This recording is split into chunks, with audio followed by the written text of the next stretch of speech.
नमस्कार, स्वागत है आपका खबरों का पंचनामा में। मैं हूं आपके साथ वक्ता। हम लेकर आए हैं देश और दुनिया की 5 बड़ी खबरें, जिस पर चर्चा के लिए हमारे साथ बनारस से सीधे जुड़ रहे हैं कैपिटल टीवी के editor in chief doctor Manish Kumar ji. Doctor साहब, आपका बहुत बहुत स्वागत है। सबसे पहले नजर डालते हैं आज की हेडलाइंस पर। चुनाव से पहले गुजरात में पीएम मोदी की नई रणनीति, भूपेंद्र पटेल की नई कैबिनेट में 24 नए मंत्रियों ने ली शपथ, युवाओं को दी गई खास तवज्जो। पंजाब कांग्रेस में तेज हुई बगावत, सिद्धू समर्थक 40 विधायकों ने सोनिया गांधी को लिखी चिट्ठी, विधायक दल की बैठक बुलाने की मांग। राजकुंद्रा समेत 11 आरोपियों के खिलाफ 1500 पेज की सप्लीमेंट्री चार्जशीट दायर, चार्जशीट में शिल्पा शर्लिन समेत 43 लोगों को बनाया गया गवाह, बढ़ी कुंद्रा की मुश्किलें। सोनू सूद के घर दफ्तर पर आईटी ने दूसरे दिन भी मारी रेड, 20 घंटे तक खंगाले फाइनेंशियल रिकॉर्ड्स, आपने कार्रवाई पर उठाए सवाल। पीएम मोदी ने किया रक्षा मंत्रालय के नए दफ्तरों का उद्घाटन, सेंट्रल विस्टा प्रोजेक्ट के आलोचकों पर साधा निशाना, कहा समय से पहले पूरा हुआ काम।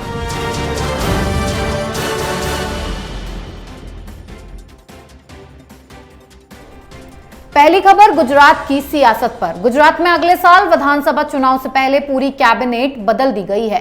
भूपेंद्र पटेल के सीएम बनने के बाद उनकी नई टीम में युवाओं को खासकर जगह दी गई है। सूबे में भविष्य की तैयारियों को देखते हुए कैबिनेट में कई नए चेहरों को शामिल किया गया है। वहीं कुछ विधायक ऐसे भी हैं जो पहली बार चुनाव जीत कर आए हैं। नए सीएम की नई कैबिनेट में राजेंद्र त्रिवेदी, जीतू वाघानी, ऋषिकेश पटेल, पूर्णेश मोदी, राघव जी पटेल को मिलाकर कुल 24 मंत्रियों ने शपथ ली, जिसमें 10 कैबिनेट मंत्री और 14 राज्य मंत्री सरकार में शामिल हुए। डॉक्टर साहब, चुनाव से पहले गुजरात कैबिनेट में बड़ा बदलाव हुआ, युवा चेहरों को जगह दी गई है। ये पीएम मोदी की कैसी रणनीति है और क्या रणनीति है? गुजरात में जो आज नए मंत्रिमंडल ने शपथ ली है वो अपने आप में करिश्मा है।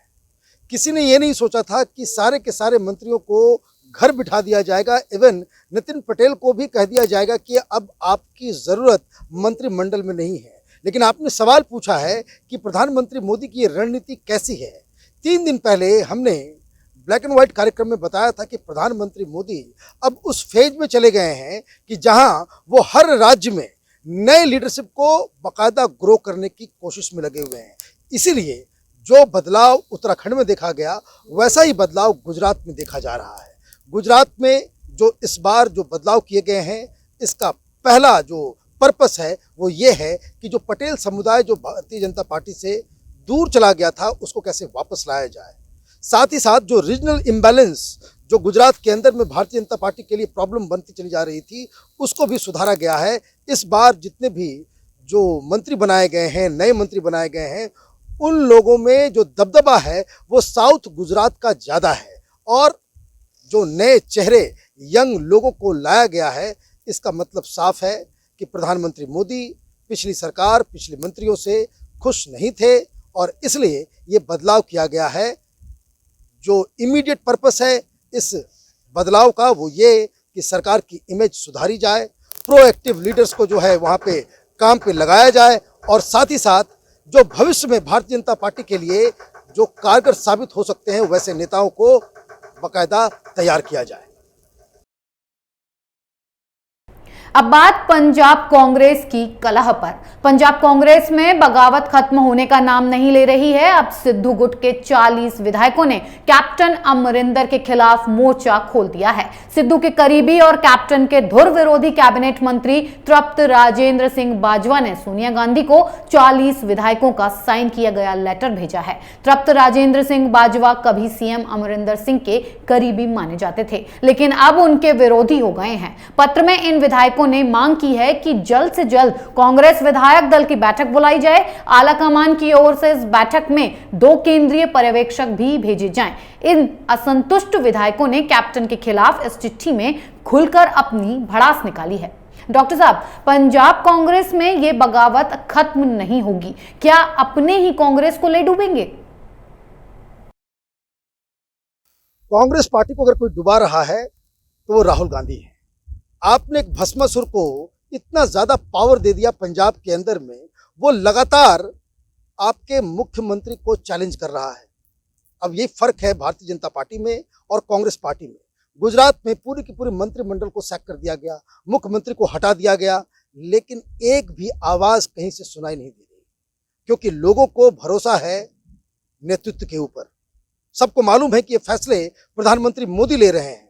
पंजाब में जहां कांग्रेस को लेकर के जो सारे जो फैसले लिए गए वो प्रियंका वाड्रा और राहुल गांधी ने लिए, लेकिन इसके बावजूद कहीं कोई इसको कह सकते हैं कि कांग्रेस पार्टी के लिए रिस्पाइट का कोई विंडो नजर ही नहीं आ रहा। यहां तक कि आपने जिस शख्स को प्रदेश अध्यक्ष बना दिया वो पब्लिक मीटिंग में ये कह रहा है कि हमने आलाकमान को कह दिया है, गांधी परिवार को कह दिया है कि अगर मेरी बात नहीं मानी गई तो वो कांग्रेस पार्टी की ईंट से ईंट बजा देगा। फिर भी आपने उसकी इस भाषा को बर्दाश्त किया। आखिर क्यों? दरअसल दिक्कत ये है कि नवजोत सिंह सिद्धू बहुत ही ज़्यादा एम्बिशियस लीडर हैं। वो चाहते हैं कि उन्हें मुख्यमंत्री के उम्मीदवार के तौर पे पंजाब में घोषित किया जाए, और अगर ऐसा नहीं होता है तो ये भी खबर आ रही है कि वो आम आदमी पार्टी के साथ हाथ मिला सकते हैं। तो ये एक बड़ी घटना चल रही है कांग्रेस पार्टी के अंदर। कांग्रेस पार्टी के जो वरिष्ठ लीडर्स हैं, जिसे हम G23 कहते हैं, ये लोग शुरू से ही नवजोत सिंह सिद्धू के पक्ष में नहीं थे। तो ये विद्रोह अभी और चलता रहेगा। ये एक कॉमेडी आर्टिस्ट हैं नवजोत सिंह सिद्धू, इतना जल्दी वो अपना स्टेज छोड़ने वाले नहीं हैं। तो अभी कांग्रेस पार्टी पूरे देश के लोगों को बहुत ज्यादा मजा देने वाली है। अब खबर राज कुंद्रा पर। पोर्नोग्राफी केस में जेल में बंद राज कुंद्रा की मुश्किलें लगातार बढ़ती जा रही हैं।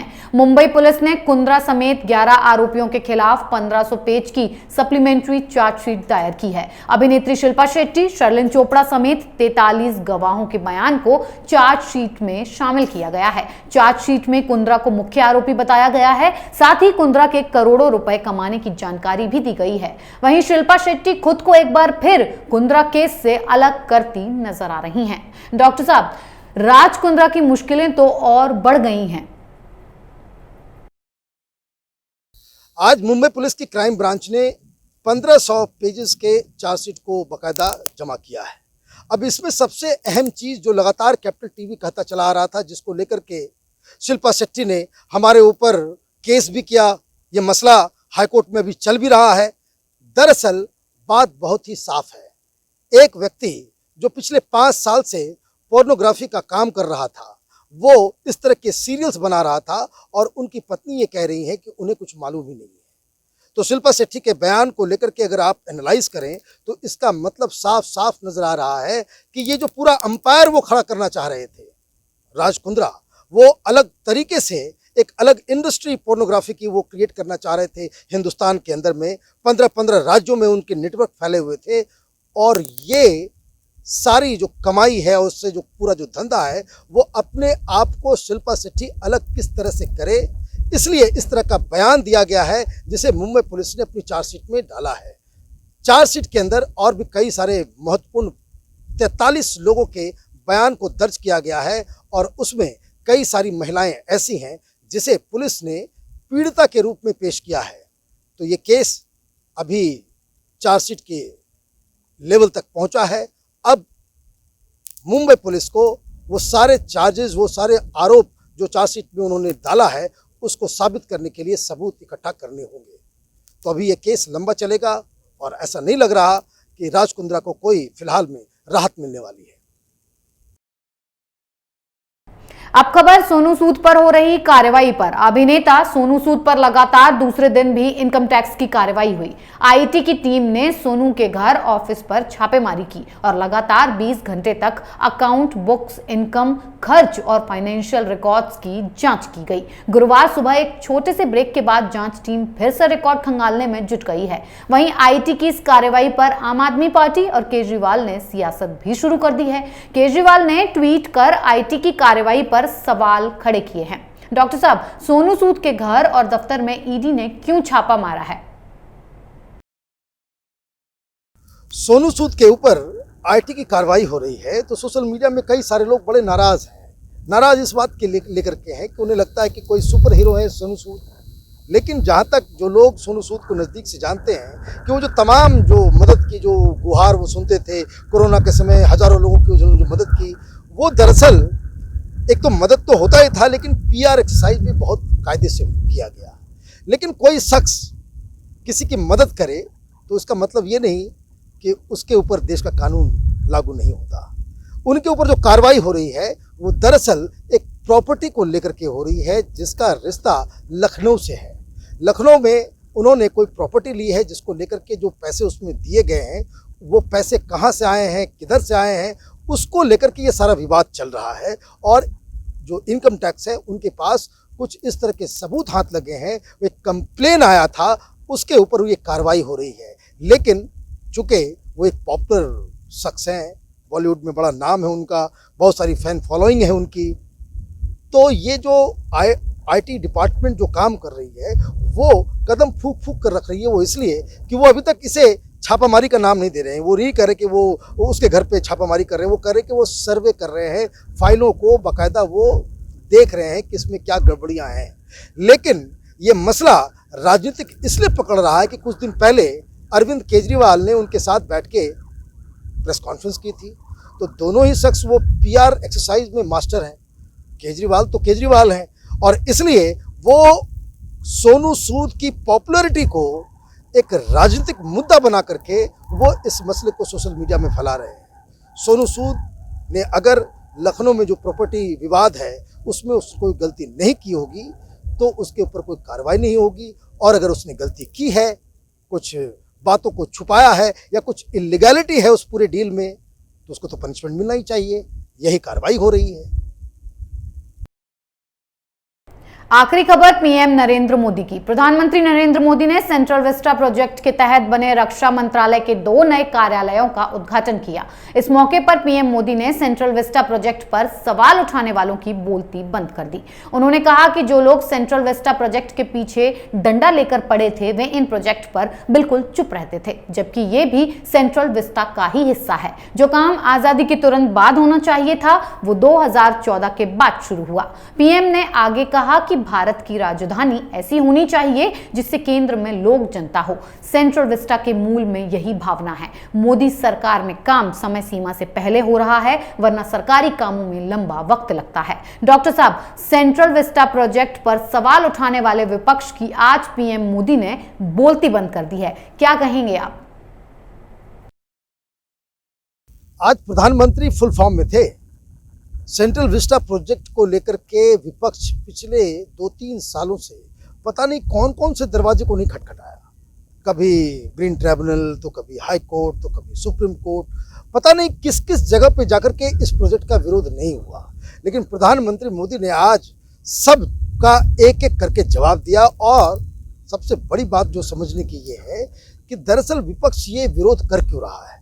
विरोध इसलिए हो रहा है क्योंकि ये लोग नहीं चाहते कि प्रधानमंत्री मोदी के शासनकाल के दौरान ये प्रोजेक्ट बन के तैयार हो जाए। क्योंकि अगर ये बन के तैयार हो जाएगा तो आगे आने वाले 300-400 साल तक लोग इस बात के लिए मोदी को याद रखेंगे कि उन्होंने इतना भव्य एक बिल्कुल जो सेंट्रल दिल्ली के अंदर भारत के मान और प्रतिष्ठा के मुताबिक इस तरह की बिल्डिंग्स बनाई हैं। जिस तरह से लोग बड़े बड़े राजाओं को याद करते हैं कि ये किला उसने बनाया, तो वो गढ़ उन्होंने बनाया, वो दुर्ग उन्होंने बनाया, उसी तरीके से हिंदुस्तान के पार्लियामेंट और सरकारी बिल्डिंग्स, ये जो सेंट्रल विस्टा प्रोजेक्ट है उसको बनाने का पूरा क्रेडिट प्रधानमंत्री मोदी को जाएगा। और यही विपक्ष को पच नहीं रहा है।